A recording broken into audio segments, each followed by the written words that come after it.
पर white House economic advisor हैं, वो पता है क्या कह रहे हैं? वो बता रहे हैं कि जो यूएस डेट का आउटलुक है वो इतना डायर है, मतलब इतना खराब है कि वो रिजेंबल करता है स्टूडेंट लोन क्राइसिस। एम्पायर कैसे कोलैप्स करेगी? सबसे पहले तो इजराइल गिरेगा। क्या हो सकता है नया वर्ल्ड ऑर्डर? तो ये जो इंटरनेशनल रूल्स बेस्ड ऑर्डर है, इसी को खत्म कर रहे हैं अपनी हरकतों से। अमेरिका एक एम्पायर है, जैसे कि ब्रिटिश एम्पायर होती थी। इफ एनीथिंग हम तो कह सकते हैं कि अमेरिकन एम्पायर ब्रिटिश एम्पायर का एक एक्सटेंशन ही है। पहले तो ब्रिटिशर्स आए अमेरिका में, वहां पे जितने भी ओरिजिनल इनहैबिटेंट्स थे, जिनको नेटिव अमेरिकन कहा जाता था, उनको खत्म कर दिया, एक्चुअली जेनोसाइड ही किया। फिर उसके बाद वेस्टवर्ड एक्सपैंड करते करते आज हालात ये हैं कि 750 मिलिट्री बेसेस हैं अमेरिका के 80 कंट्रीज में। अगर अब इसे एम्पायर नहीं कहें तो क्या कहें? एम्पायर बनने के लिए एक और बहुत अहम चीज होनी चाहिए। आपकी जो करेंसी है वो वर्ल्ड की करेंसी होनी चाहिए, वर्ल्ड की रिजर्व करेंसी होनी चाहिए, जैसे कि है यूएस डॉलर। जितना भी क्रूड ऑयल है हमारे दुनिया में वो यूएस डॉलर में ही ट्रेड होता है। इसको एक और नाम दिया जाता है पेट्रो डॉलर। किसी भी समझदार इंसान से बात करेंगे तो आपको बता देगा कि जो अमेरिकन प्रेसिडेंट होते हैं वो दुनिया के सबसे बड़े गुंडे होते हैं। मतलब आप इमेजिन करो ऐसा देश जहां पे डिस्कस हो रहा है उनके पेंटागन में, उनके डिफेंस मिनिस्ट्री में कि हम कू करा देते हैं, 7 देशों को निपटा देते हैं 5 सालों में। So I came back to see him a few weeks later, and by that time we were bombing in Afghanistan. I said, "Are we still going to war with Iraq?" And he said, "Oh, it's worse than that." He said, he reached over on his desk, he picked up a piece of paper, and he said, "I just got this down from upstairs," meaning the Secretary of Defense's office today, and he said, "This is a memo that describes how we're going to take out 7 countries in 5 years, starting with Iraq and then Syria, Lebanon, Libya, Somalia, Sudan, and finishing off Iran." I said, "Is it classified?" He said, "Yes, sir." I said, "Well, don't show it to me." जो Donald Trump है आज के date में, वो दुनिया के थानेदार ही तो बनना चाहते हैं। एटलीस्ट वो चाहते तो हैं, कितना कर पा रहे हैं कि नहीं आगे डिस्कस करते हैं। तो ये यूनाइटेड स्टेट्स ऑफ अमेरिका सबसे बड़ा एम्पायर कैसे बना? वर्ल्ड वॉर 2 का सोचिए। वर्ल्ड वॉर 2 जब खत्म हुआ तब जितने भी देश थे आपस में जो एक्टिवली लड़ रहे थे, उसमें एक ही देश ऐसा था जिसने अपने जमीन पर लड़ाई नहीं करी, आज तक नहीं करी। वर्ल्ड वॉर 2 के बाद हुआ ब्रेटन वुड्स एग्रीमेंट, जिसमें यह तय हुआ कि अब दुनिया की रिजर्व करेंसी बनेगी यूएस डॉलर। फिर उसके बाद आया एरा कोल्ड वॉर का, जिसमें 2 ग्रेट पावर थी, यूनाइटेड स्टेट्स ऑफ अमेरिका और सोवियत यूनियन। 1991 में सोवियत यूनियन ही कोलैप्स कर जाती है। उस टाइम पे अमेरिका को लगा बस अब तो हमारे पास है खुली छूट। क्या क्या उन्होंने वॉर क्राइम्स तब करने चालू करे, चाहे युगोस्लाविया की बॉम्बिंग हो या आज के डेट में और इतने सालों से जो चल रहे हैं never ending Wars middle east में। ये जो एम्पायर है ना, ये एक्चुअली बनी ही वॉर्स से है, इसीलिए ये अब वॉर मशीन ही बन गई है। पर सवाल ये है कि कब तक ऐसे एम्पायर कंटिन्यू कर सकती है? अगर आप एक सिंपल चीज सोचो, जो अमेरिका है उसको बनाए तो इमिग्रेंट्स नहीं है। वो तो चाहते थे कि हाँ जाओ, आ जाओ और इमिग्रेंट्स आ जाओ और इमिग्रेंट्स आ जाओ। पर आज के डेट में क्या हो रहा है? एकदम उल्टा हो रहा है। वो कह रहे हैं जाओ, निकलो यहां से। ये बताता है कि एम्पायर में सारी चीजें एकदम रोजी नहीं है, सब कुछ एकदम बढ़िया नहीं चल रहा। प्लस नेवर एंडिंग वॉर्स ने एक टोल ले लिया है इकोनॉमी पर। वैसे तो उनको लगता है कि हमारी करेंसी है, हम जितनी चाहे छाप लें, पर दुनिया ऐसे तो चलती नहीं है। रे डालियो हैं founder of the world's largest hedge fund, and इस बुक के ऑथर हैं जो इतने अच्छे से बताता है सारे कॉन्सेप्ट एम्पायर के, कि कैसे ये एम्पायर बढ़ती है और उसके बाद कैसे एम्पायर गिरती है। वैसे नाजरीन, आज हम देखेंगे कि किस तरह जो है ना अमेरिका जो है वो दुनिया की सुपर पावर बना है और किस तरह इसका डिक्लाइनिंग के लिए।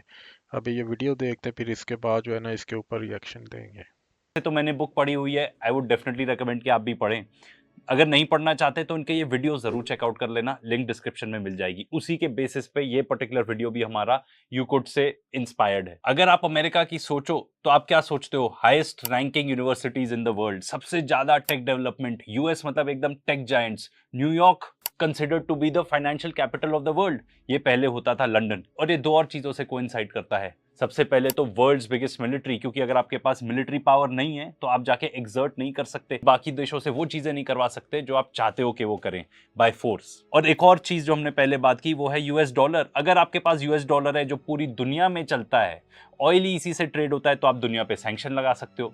जैसे फॉर एग्जाम्पल यूएस ने ईरान को सैंक्शन किया हुआ है कि भाई आप अपना ऑयल ही नहीं बेच पाओगे। और अगर कोई देश गलती से भी सोच ले कि डॉलर के अलावा किसी और करेंसी में ट्रेड कर लूं, तो आप देख लो, एग्जाम्पल आपके सामने है। इराक में सद्दाम हुसैन ने कोशिश की थी यूरो में ट्रेड करने की, क्या हाल किया उसका। उसके बाद लिबिया में गद्दाफी ने कोशिश की थी कि वो जो ऑयल है वो गोल्ड बैक्ड करेंसी में ट्रेड कर लेगा, उसका भी क्या हाल किया वो भी देख लीजिए। ऐसा वैसे लगता नहीं है देख के कि ये अमेरिकन एम्पायर कभी कोलैप्स कर सकती है, पर जब ब्रिटिशर्स भी यहाँ इंडिया में थे तब किसने सोचा था कि ये grand British empire, the sun never sets on the British empire, ये कोलैप्स कर सकता है। एंड उस टाइम पे जो उनकी करेंसी है पाउंड, वो थी reserve currency of the world. इससे पहले थी डच एम्पायर, उससे और पहले सोचो तो स्पेनिश एम्पायर, उससे और भी पीछे चले जाओ तो आप पहुंच जाओगे रोमन एम्पायर तक। तो सबसे पहले ये सुनिए कि रे डालियो क्या बताते हैं कि एम्पायर्स कैसे गिरती हैं। Let's now look at the typical sequence of events going on inside a country that produces these rises and declines.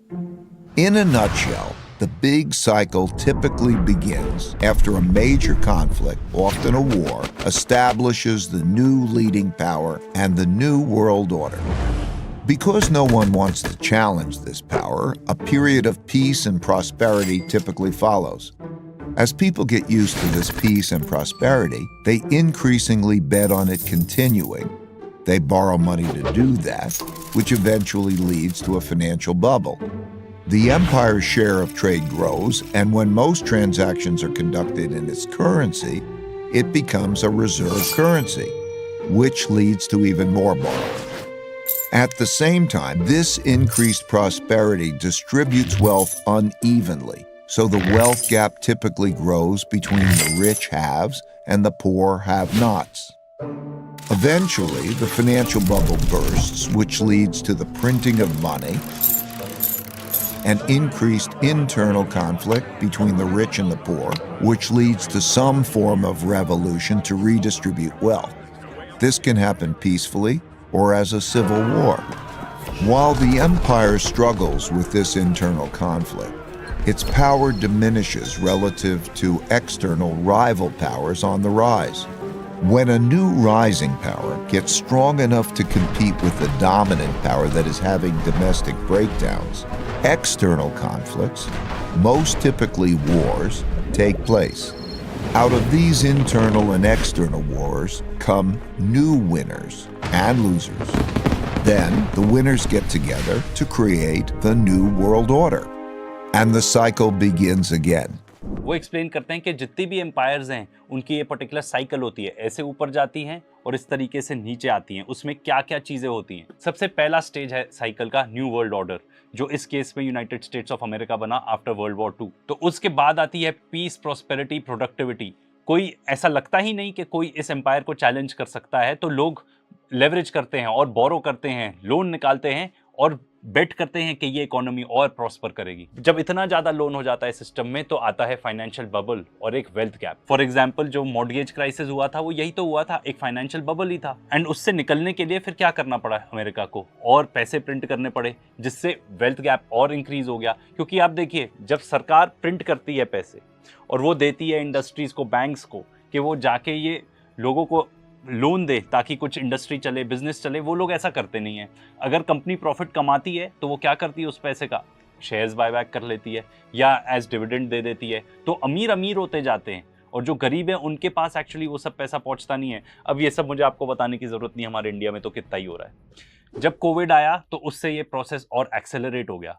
शुरू में तो जो गरीब लोग थे उनके पास पैसे पहुंचे ताकि स्पेंडिंग पावर बन सके, पर उसके बाद जो हुआ, मनी इतना ज्यादा प्रिंट हुआ और आप देख लो कोविड के बाद से जो स्टॉक मार्केट है वो कितना ऊपर गया। एंड स्टॉक मार्केट में पैसा कौन लगाता है, अमीर ही तो लगाते हैं। फिर इसके बाद रे डालियो एक्सप्लेन करते हैं कि जब वेल्थ गैप इतना ज्यादा बढ़ जाता है उसके बाद आता है रेवोल्यूशन, क्योंकि जो अंदर लोग हैं उनको लगता है कि भाई हमें तो कुछ मिल ही नहीं रहा। और अमेरिका में ये एग्जैक्ट यही चीज हो रही है कि जो अमीर है इतने ज्यादा अमीर हो गए हैं, वेल्थ डिवाइड इतना ज्यादा बढ़ गया है कि वो अब प्रॉब्लम होने लगी है। उसके अलावा अमेरिका जो है फॉरएवर वॉर्स में रहता है। अब इसका भी एक रीजन है क्यों फॉरएवर वॉर्स में रहता है, क्योंकि उससे जो अमीर है उनको फायदा होता है। आप इजराइल का ही एग्जांपल ले लो, इजराइल के पास जितनी भी एड जाती है, या यूक्रेन ले लो फॉर दैट मैटर, जितने भी इनके पास एड जाती है वेपन्स खरीदने के लिए, वो कहाँ आती है, किन लोगों के पास आती है, जितने भी डिफेंस मैन्युफैक्चरिंग कंपनीज है उनके पास आती है। इजराइल का एक और एग्जांपल देखते हैं कि वहां पे जितने भी सेटलमेंट्स हैं जो बन रहे हैं उसमें कहीं ना कहीं अमेरिकन फाइनेंसर्स का ही हाथ है। एक और इंडस्ट्री जो इससे बहुत प्रॉफिट करती है वो है ऑयल कंपनीज। ये जहां भी जाते हैं, जिस भी कंट्री को इन्वेड करते हैं, तो वहां की जितनी भी ऑयल फील्ड्स होती है, कौन ऑपरेट करता है? वहां की ऑयल कंपनीज। और असलियत तो ये है कि इससे जो वहां के एलीट हैं, जो अमीर है, उनको फायदा होता है। जो कॉमन मैन है उसको क्या फायदा हो रहा है इससे? भाई बिल्कुल भी कोई फायदा नहीं हो रहा। उसको क्या बहुत सब्सिडाइज मिल रहा है ऑयल? बिल्कुल भी नहीं। And in fact most American America की फॉरेन पॉलिसी से अग्री ही नहीं करते हैं। जब ये वेल्थ कैप और बढ़ता जाता है तब वो बताते हैं, रे डालियो, के एक इंटरनल कॉन्फ्लिक्ट होता है जिससे एक रेवोल्यूशन हो सकता है, जैसा कि एग्जैक्टली फ्रेंच रेवोल्यूशन के टाइम हुआ था। जब ऐसे रेवोल्यूशन की बारी आती है तब बहुत सारे अमीर लोग अपना पैसा लेके बाहर निकलने लगते हैं, जैसा कि अमेरिका में आज के डेट में हो ही रहा है। एंड वेल्थ गैप वहां पे इतना ज्यादा है कि आप ये देखो, ये है न्यूयॉर्क की एक क्लिप।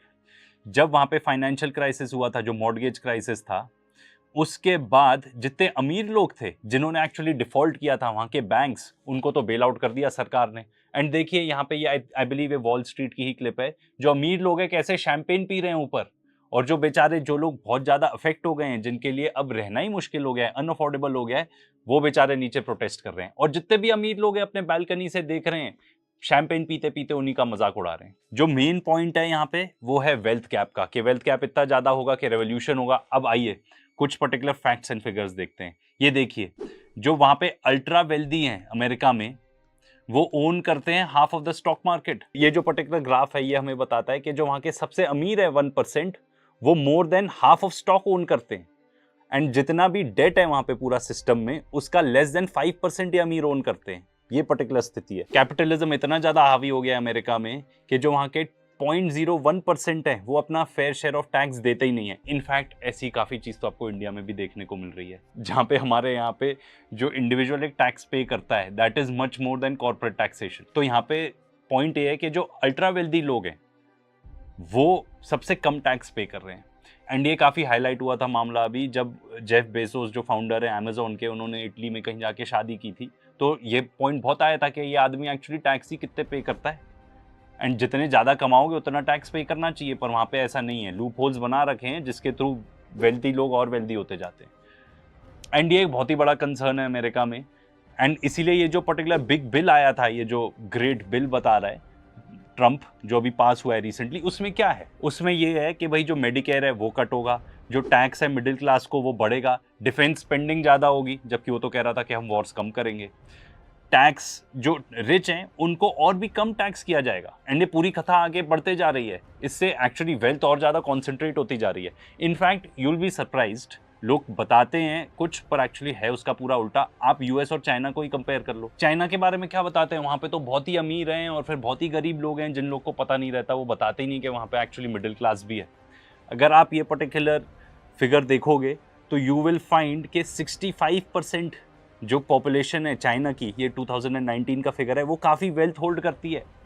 एंड इनफैक्ट अमेरिका में ऐसा है नहीं। एंड जो चाइना में एकदम अल्ट्रा वेल्दी लोग हैं वो उतने ज़्यादा नहीं है percentage of population as compare to United States of America.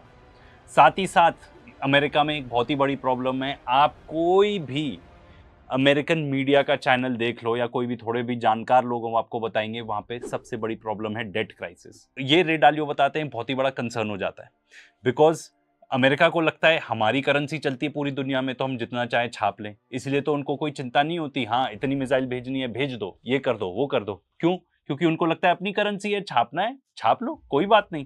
पर ऐसा नहीं है कि कभी अंत नहीं हो सकता। आज के डेट में जो यूनाइटेड स्टेट्स ऑफ अमेरिका का जो टोटल डेट है वो है $37 ट्रिलियन।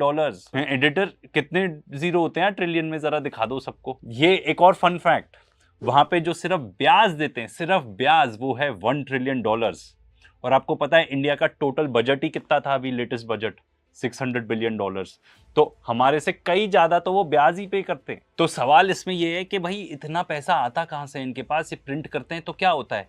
जब ये प्रिंट करते हैं पैसा, इसका मतलब वो बॉन्ड्स इशू कर रहे हैं। और ये जो पर्टिकुलर बॉन्ड्स हैं, इसके आज के डेट में इंटरेस्ट है 4.4%, काफ़ी कम है। पर इमेजिन करो अगर ये 4.4 से 5-6 भी हो जाता है तो ये जो 1 ट्रिलियन इंटरेस्ट है ये कितना हो जाएगा? ये जो बॉन्ड मार्केट है ये बहुत ही क्रूशल है। अगर आप रे डालियो के कोई इंटरव्यूज भी देखोगे, आई तो रियली रिस्पेक्ट दिस मैन, इतना नॉलेज का भंडार है ये। कोई भी इनका इंटरव्यू रिसेंट पकड़ के देख लेना, वो हमेशा बॉन्ड मार्केट की बात करेंगे, क्योंकि सबसे ज़्यादा पैसा जो यूनाइटेड स्टेट्स ऑफ अमेरिका है वो इस फाइनेंशियल जुमले में ही है। इन बॉन्ड्स में ही है। स्थिति ये है कि ये बॉन्ड्स के थ्रू ही पैसे जनरेट करते हैं। तो ये कहते हैं कि भाई सबसे सेफ इन्वेस्टमेंट क्या है पूरी दुनिया में, बॉन्ड्स हैं।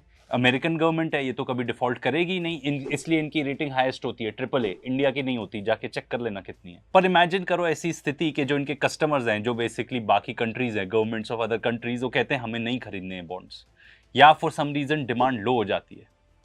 एंड डिमांड लो हो रही है। अगर मान लीजिए डिमांड लो होती है तो क्या होगा, जो इंटरेस्ट रेट है वो बढ़ेगा। एंड और इन्वेस्टर्स को अट्रैक्ट करने के लिए इनको अपने इंटरेस्ट रेट्स रेज करने पड़ेंगे।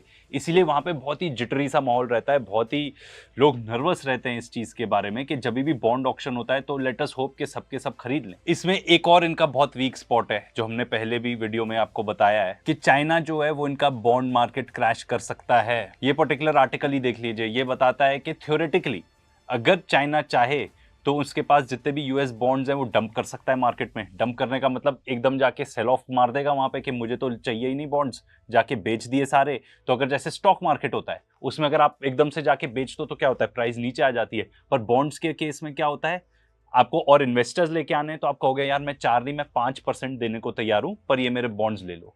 इन दिस केस अगर मान लीजिए एकदम से इंटरेस्ट रेट स्काई रॉकेट हो जाता है, ये जाके ऑलमोस्ट पूरी यूएस इकोनॉमी तबाह कर सकते हैं अगर ये चाहें तो। एज अ रिजल्ट इनको भी नुकसान होगा बहुत, यूएस इकोनॉमी बहुत ज़्यादा ट्रबल में आ सकती है। एंड खास तौर पे जो यूएस डॉलर है वो बहुत ज़्यादा डिवैल्यू हो सकता है। चाइना, जापान और यूनाइटेड किंगडम के बाद 3rd नंबर पे आता है in terms of owning these bonds. ऐसा नहीं है कि आप फेस वैल्यू पे लो, जो मैं बात बता रहा हूँ एकदम फैक्ट्स के साथ उसको बैक करता हूँ। जो former White House economic advisor हैं वो पता है क्या कह रहे हैं, वो बता रहे हैं कि जो यूएस डेट का आउटलुक है वो इतना डायर है, मतलब इतना खराब है कि वो रिजेंबल करता है स्टूडेंट लोन क्राइसिस। मतलब वहां पे जो बच्चे हैं जो लोन लेते हैं अपनी पढ़ाई कंप्लीट करने के लिए, उनको जॉब नहीं मिल पाती उतनी हाई पेइंग, तो वो अपने लोन पे डिफॉल्ट कर जाते हैं। और उससे कंपेयर कर रहे हैं, कौन कंपेयर कर रहा है, former White House economic advisor. तो आप इमेजिन करो कि कितनी खराब हो सकती है स्थिति। इसीलिए तो डोज को लेके आए थे, इलॉन मस्क को लेके आए थे, थ्योरेटिकली जो बताया गया था पूरी दुनिया को कि ये गवर्नमेंट स्पेंडिंग कट करेंगे। Clearly that didn't work out well. और ऐसा नहीं है कि सिर्फ सरकार बहुत सारे डेट में है, वहां के जो लोग हैं मैक्स आउट करके जीते हैं। आप किसी से भी पूछ लेना जो अमेरिका में रहते हो, ज्यादातर लोगों का ना क्रेडिट कार्ड मैक्स्ड आउट ही रहता है। जहां पे जो अमीर लोग हैं उनको टैक्स ब्रेक्स मिलते रहते हैं, बेचारे जो गरीब लोग हैं ना वो बेरली सर्वाइव कर रहे हैं उस देश में, बेरली। एंड एक और चीज जो रे डालियो अपने बुक में बताते हैं, वो ये बताते हैं कि जो भी डिक्लाइनिंग एम्पायर होती है वहां पे डेट बढ़ता रहता है, वहां के लोगों के ऊपर कर्जा बढ़ता रहता है। एंड जो भी राइजिंग एम्पायर होती है ना, वहां पे लोग सेव करते हैं क्योंकि उन्होंने टफ टाइम्स देखे हुए होते हैं, तो उन्हें पता है कि हमें सेव करके रखना है। एंड चाइना में एग्जैक्टली यही हो रहा है।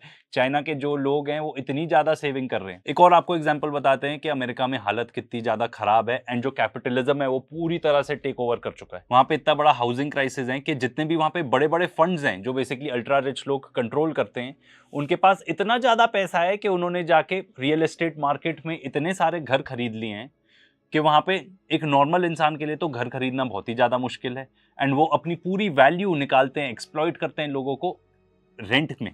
मतलब लोगों को रेंट इतना ज्यादा पे करना पड़ता है कि हाउस ओनर बनना तो मुश्किल छोड़ो, वो तो रेंट भी नहीं अफोर्ड कर पा रहे। ये इकोनॉमिक टाइम्स का ही आर्टिकल बता रहा है कि जो वहां पे बिलियनियर इन्वेस्टर्स हैं उन्होंने खरीद लिए हैं वहां पे family homes, apartments, mobile home parks, ताकि वो रेंट ले सके। मतलब वहां पे इतना ज्यादा पैसा इन अमीरों के पास। यहाँ पे जो कोटेड एग्जांपल है वो है ब्लैकस्टोन, जो वर्ल्ड का लार्जेस्ट कॉर्पोरेट लैंडलॉर्ड ऐसे बताया जा रहा है यहाँ पे। तो अब आप इमेजिन करो कि आपके जो इंडिया में घर हैं सारे, वो कोई बड़े बड़े कॉर्पोरेट्स ही ले लें, ठीक है, आपके पास इतने पैसे भी नहीं है कि आप घर अफोर्ड कर सको, विच आई रिपीट हमारे यहाँ काफी कुछ ऐसा हो रहा है। आप इमेजिन करो क्या स्थिति होगी। इनइक्वालिटी इतनी ज्यादा है वहां पे कि आपको सड़कों पे दिख जाती है। New York and San Francisco, in fact इनके ऊपर तो हमने कुछ पहले भी वीडियोस बनाए हैं, क्या बुरे हाल है वहां पे। अभी वहां पे टेक्सास फ्लड्स आए थे, ठीक है, फेमा करके वहां पे ऑर्गेनाइजेशन है जो इमरजेंसी ऐसी टाइप की होती है, तो उसमें रिस्पॉन्स करना फेमा का काम है। फेमा के पास फंड्स नहीं है और आपको जाके दूसरे देशों में जेनोसाइड करना है। वहां पे करप्शन इस लेवल तक पहुंच चुका है। इजराइल को फंड करते रहेंगे, पर खुद के देश में जो इतनी होमलेसनेस है उसके बारे में कोई चिंता नहीं है। हमारी मत मानो, ऐसे लर्नड इंसान प्रोफेसर जेफरी सैक्स, one of the most renowned professors हैं आज के डेट में, just listen to what he has to say. And he is proving to be the extension of the Biden administration, because the Biden administration was nothing more than the military-industrial complex. We're basically stuck with a militarized, undemocratic system presidents come and go, but the system remains. It does anything Israel wants. To an extent, it's actually run by Israel, which is shocking. Maybe it's blackmail, maybe it's some other reasons, but whatever it is, we have a permanent state. तो ये military industrial complex क्या है? इसमें आते हैं आपके Lockheed Martin, Boeing, Northrop Grumman, General Dynamics and ये सारी कंपनीज जो हथियार बनाती हैं। तो ये सरकार को फंड करती हैं कि भाई आप जाओ, इनफैक्ट कंट्रोल ही करती हैं सॉर्ट ऑफ सरकार को कि आप जाओ वॉर लड़ो, हमसे हथियार खरीदो। इसके बाद आता है बिग ऑयल, जैसे कि इराक में गए, इन्होंने इन्वेड किया, उसके बाद किसको मिली वहाँ की ऑयल फील्ड्स चलाने को? यहाँ की ऑयल कंपनीज को। तो ये सारी जो कंपनीज हैं इतना ज़्यादा पैसा कमाती हैं कि ये पूरे सिस्टम को ग्रीस्ड रखती हैं। This is one of the big reasons कि यूनाइटेड स्टेट्स ऑफ अमेरिका इतने वॉर्स करता है। और इसका कुछ एग्जाम्पल आप इन दो देशों से देख लो, यूक्रेन और इसराइल। ये फंड करते हैं वहाँ पे कि भाई आप वॉर्स लड़ो, ठीक है। जो सरकार है वो एड देती है यूक्रेन को कि हमने आपको एड दी कि आप जाके हथियार खरीदो, हमारी कंपनी से खरीदोगे। तो मान लीजिए जितना भी पैसा है यूक्रेन गया वो वापस आता है अमेरिका में। इजराइल में अगर थोड़ा और डीप घुसे तो वहाँ पे जितने भी सेटलर्स हैं इनको फाइनेंस करते हैं अमेरिका। तो अगर आप एक एग्जांपल ले लो इन सेटलर्स का कि कौन फाइनेंस करता है इनको, तो इनके दामाद साहब ही हैं, उन फंड्स में बैठे हुए हैं जो जाके फंड करते हैं इन सेटलर्स को जो पैलेस्टीनियंस की जमीन हथियाते हैं। अब करप्शन तो यहाँ पे इतनी ज्यादा हद पार हो गई है कि जो वहाँ पे बच्चे हैं जो पढ़ते हैं यूनिवर्सिटीज में, वो कहते हैं कि भाई हम नहीं एक्सेप्ट करेंगे जेनोसाइड, तो आके प्रोटेस्ट करते हैं, उन्हीं को उठा लेते हैं। यूनिवर्सिटीज की फंडिंग रुकवा दी ट्रम्प साहब ने कि भाई अगर तुम इस टाइप की प्रोटेस्ट होने दोगे अपने कैंपस में तो तुमको पैसे नहीं मिलेंगे। तो ये जितनी भी यूनिवर्सिटीज थी जो हॉलमार्क थी इनोवेशन की कि यहाँ पे बेस्ट स्टूडेंट्स पढ़ते हैं और सबसे बेस्ट रिसर्च होती है, यहाँ पे किस टाइप की पॉलिसी इंप्लीमेंट होनी चाहिए उसकी डिस्कशन होती है इन पर्टिकुलर यूनिवर्सिटीज में। जो बेस्ट माइंड्स है वो कहाँ आएंगे, इस टाइप की जगह क्यों आएंगे? सैन फ्रांसिस्को का एग्जांपल ले लो, $1 ट्रिलियन वर्थ ऑफ कंपनीज यहाँ पे बसती हैं। वहाँ की हालत देखो, हालत।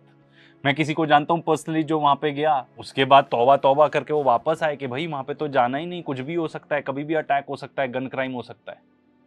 न्यूयॉर्क की बात ले लो तो वहाँ पे चीज़ें इतनी अनअफोर्डेबल है। एंड इसी कैंपेन पे तो वो इलेक्ट हुए हैं, जोरान ममदानी। उन्होंने कहा कि भाई चीज़ें इतनी ज़्यादा अनअफोर्डेबल है न्यूयॉर्क में तो मैं रेंट फ्रीज कर दूंगा। रेंट फ्रीज करोगे तो आप किसके अगेंस्ट जा रहे हो? जो बिलियनियर क्लास है उसके अगेंस्ट जा रहे हो। ये तो बहुत ही हिट थी ये बात देखने वाली। एंड ये ओवरऑल पूरे अमेरिका में, पूरे पॉलिटिक्स में बहुत कॉमन प्लेस है ये चीज़ कि वहाँ पे इलेक्शन किसका हो रहा है? न्यूयॉर्क मेयर का। और लोगों से पूछा जा रहा है कि आप कहाँ जाओगे सबसे पहले? इलेक्ट होने के बाद मैं इजराइल जाऊंगा। The first foreign visit by a mayor of New York is always considered significant. Where would you go first? Left to right, Ms. Adams. First visit, I would visit the Holy Land. Mr. Cuomo? Given the hostility and the anti-Semitism that has been shown in New York, I would go to Israel. Mr. Tilson, where would you go? Yeah, I'd make my 4th trip to Israel, followed by my 5th trip to Ukraine, two of our greatest allies fighting on the front lines of the global war on terror. Mr. Mamdani?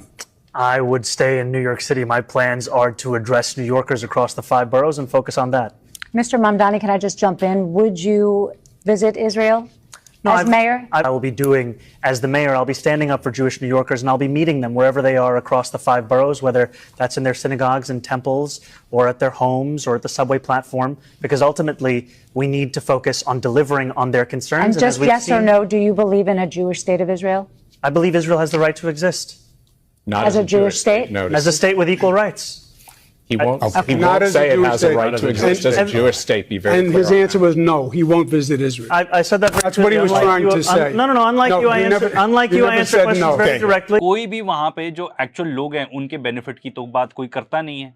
वहाँ पे जो पैसा है ना, जो corruption है, इस level तक पहुंच गया। तो इन शॉर्ट जो सबसे इंपॉर्टेंट बात रे डालियो बताते हैं अपने वीडियो में, आई होप हमने आपको अच्छे से बता दिया। आप जाके कोई भी अमेरिकन मीडिया पकड़ लो या कोई भी आर्टिकल्स पढ़ लो, आपको ये और क्लियर हो जाएगी कि वहां पे अमीर ही चलाते हैं देश। तो अमीर लोग अपने आप को फायदा पहुंचाते हैं, बाकी जनता जाए भाड़ में। अमेरिका हमेशा से ऐसा नहीं था, वहां पे प्रॉस्पर करता था देश, वहां पे अच्छी उन्नति करी उन लोगों ने, इसीलिए तो लोग वहां पे जाके बसना चाहते थे। एंड यही तो था ग्रेट अमेरिकन ड्रीम कि अगर आप अमेरिका में आके रहेंगे, अच्छी लाइफ जिएंगे और कहां से कहां तक पहुंच भी सकते हैं। अब क्या बोलें, आज के डेट में तो वहां पे स्थिति ये है कि वहां पे किसी भी गवर्नमेंट से ज्यादा फंडिंग तो ये जो आइस है, जो इमिग्रेशन जो लोगों को बाहर फेंक रही है, इनफैक्ट इलीगली काम कर रही है, पूरा एकदम आर्मी टाइप गैर है उनके पास, सबसे ज्यादा फंडिंग तो उन्हीं को मिल रही है। चलिए, ये तो एक एस्पेक्ट कवर हुआ इंटरनल अनरेस्ट का, कि लोग ना खुश हैं, अपने पूरे देश से ही ना खुश हैं, अपनी गवर्नमेंट से ना खुश हैं, पर यूएस डॉलर का क्या, जब तक वो रिजर्व करेंसी बनी रहेगी तो ये एम्पायर कैसे डिक्लाइन करेगी। गोल्ड यूरो के बाद अब सेकंड लार्जेस्ट रिजर्व एसेट हो गया है। इसका मतलब लोग करेंसीज वगैरह में नहीं जा रहे, जितनी भी सरकारें हैं वो करेंसीज नहीं चाहिए उनको रिजर्व होल्ड करने के लिए, उनको चाहिए गोल्ड, इसीलिए गोल्ड का प्राइस इतना स्काई रॉकेट हो गया। इसके अलावा यूएस डॉलर का एक और बहुत बड़ा कंपेटिटर है, वो है डिजिटल वन। ये चाइनीज करेंसी है। इनफैक्ट इसमें तो यूएस डॉलर बहुत ही पीछे रह गया, अमेरिकन बहुत ही पीछे रह गए इन दिस रिगार्ड। 2015 में चाइना ने इंट्रोड्यूस किया था cross border payment system, CIPS कह सकते हैं इसको, China interbank payment system. And ये किसको compete करता था? स्विफ्ट को। तो बेसिकली स्विफ्ट क्या है, अगर आपको एक देश से दूसरे देश पैसा भेजना है तो आप ये स्विफ्ट सिस्टम यूज करते हो। इनफैक्ट इस पे तो मैंने बहुत काम भी किया हुआ है, तो I am well aware of this. And जब रशिया यूक्रेन वॉर चालू हुआ तब उन्होंने सबसे पहले क्या किया, रशिया को स्विफ्ट सिस्टम से ही बाहर कर दिया। इसका मतलब रशिया यूएस डॉलर में ट्रेड ही नहीं कर पा रहा था।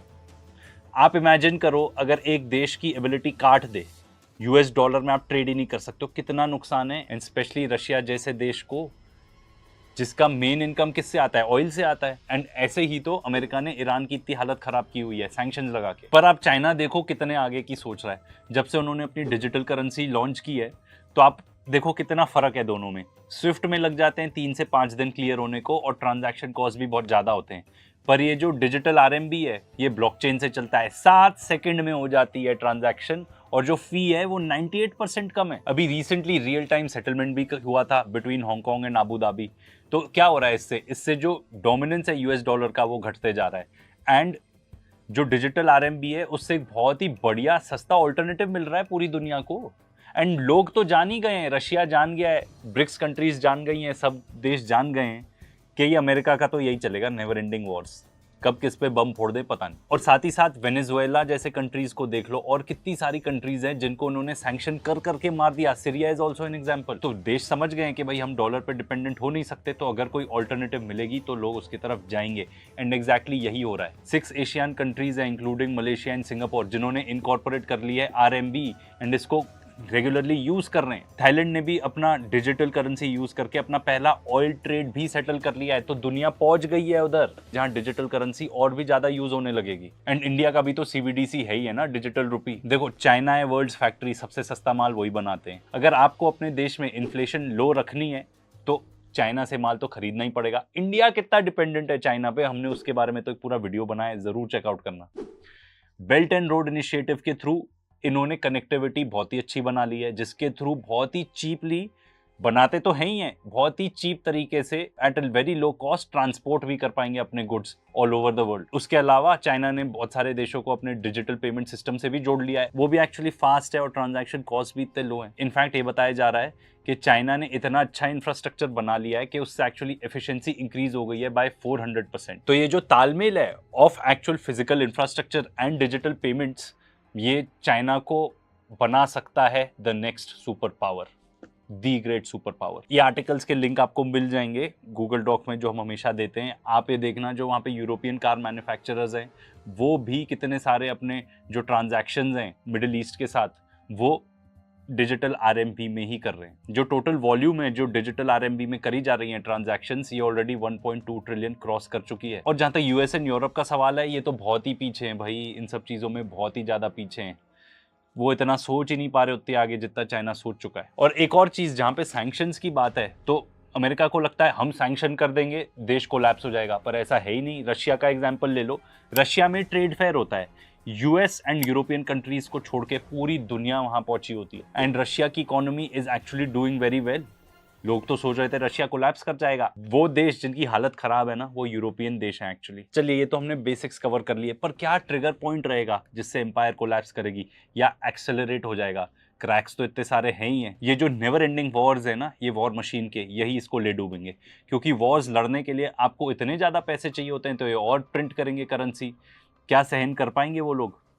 We don't know. And wars लड़ने के लिए आपके पास फिजिकल इंफ्रास्ट्रक्चर होना चाहिए, आपके पास मैन्युफैक्चरिंग कैपेबिलिटी होनी चाहिए। वो तो देखिए गया कि अमेरिका के पास है ही नहीं। जब इजराइल ईरान का वॉर चल रहा था, वो जो 12 डे वॉर है, उसी समय पता चल गया था कि भाई Israel is running out of missiles. बीच में यूक्रेन में इन्होंने बोल दिया था कि भाई हम मिसाइल्स नहीं भेजेंगे।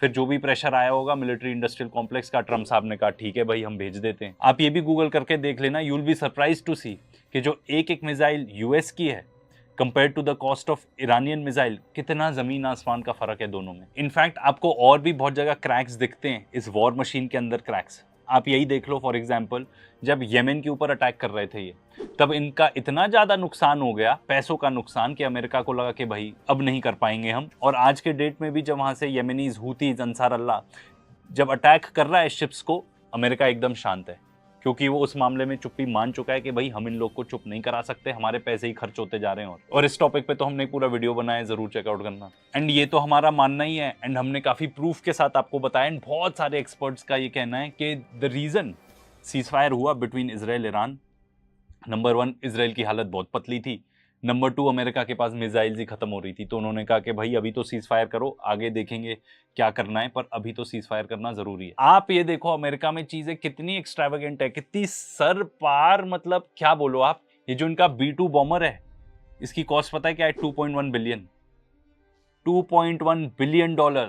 और ये जो अटैक किया था उन्होंने जाके न्यूक्लियर साइट्स को ईरान की, उसमें कम से कम 100 मिलियन खर्चे हुए थे, ऐसा एक्सपर्ट्स का मानना है। And at the same time देख लो कि खुद के देश में क्या हाल है। जो आप वॉर्स लड़ रहे हो वो भी हार रहे हो, यूक्रेन में तो हार ही रहे हो ना। इजराइल ईरान में भी आप ही को सीज फायर करना पड़ा, आपको येमेन से निकलना पड़ा, अफगानिस्तान से निकलना पड़ा, इराक से भी यू वर फोर्स्ड आउट। तो भाई क्या हो रहा है? आपके जो एलाइज हैं वो आपको आइसोलेट कर रहे हैं, क्योंकि आपकी पॉलिसीज ही ऐसी हैं। कितने एक्सपर्ट्स का मानना है कि जो ट्रंप टैरिफ लेके आया है, इससे एक्सेलरेट ही होगी कोलैप्स। ठीक है, आपके एलाइज आपके साथ ही नहीं रहेंगे, क्योंकि आप तो एक तो उनके ऊपर टैरिफ्स लगा रहे हो, ऊपर से आपकी बातचीत देखो, आपको ग्रीनलैंड लेना है, डेनमार्क से ग्रीनलैंड लेना है, आपको मेक्सिको चाहिए।